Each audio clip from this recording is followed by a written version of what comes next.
करती हो तुम मनमानी। और हेलो, तुम्हें क्या प्रॉब्लम है? मांग के सेनुरा छुपाती हो रानी। अच्छा। क्यों करती हो तुम मनमानी? अरे हमको बना लो बलम। क्या बलम? पागल हो? बलम।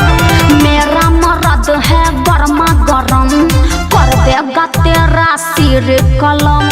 मेरा मर्द है गर्मा गरम, कर देगा तेरा सिर कलम। समझा? बच के रहना। क्या हो ब्यास, तू हो? हाँ, हम भी लाइन में बनी।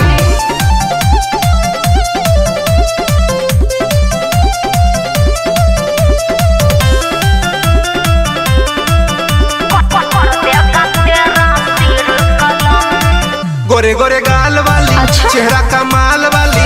मुंबई से बढ़ के ये लागेला बिहार वाली। 1 2 3 4 देखे सभे अखिया फाट। 5 6 7 8 तो के पढ़ा दी प्यार के पाठ। देखो बाबू, तुम ज्यादा ही उड़ रहे हो, समझे? गोरे गोरे गाल वाली। अच्छा? चेहरा कमाल वाली। मुंबई से बढ़ के ये लागेला बिहार वाली। बारई छुछुन्नर हो, हम ही समंदर हो, काहे बनतानी राजा ढेर तू सिकंदर हो। हखिला न रोटी नरम। का? नरम। एकदम पागल हो गए हो का? नरम।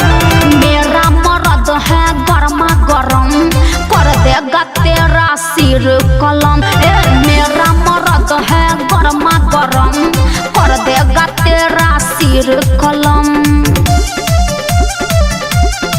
Music by Tajab Bihari.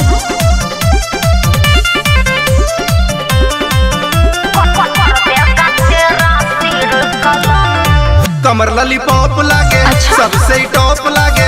Icon के दिलवा में करे हनौक लागे। ABCDEFG दे दो हमको दिल जी। PQRSTU भी लड़की हो तुम ना भोली। देखो, अब तुम पिटाओगे, पक्का बोल रही हूँ। कमर ललीपॉप लागे। अच्छा? सबसे टॉप लागे। आइकन के दिलवा में करे हनौक लागे। ढेरया कराओगे, हमसे पिटाओगे, कह दूंगी सैया से फिर सुधर जाओगे। थोड़ा सीबू पे कर दो रहम। क्यों? रहम। चल हट। रहम। मेरा मर्द है गर्मा गरम, कर देगा तेरा सिर कलम।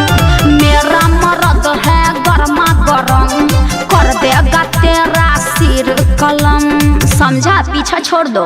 बाबा रिकॉर्डिंग स्टूडियो, सचिन पाली गांव, सूरत।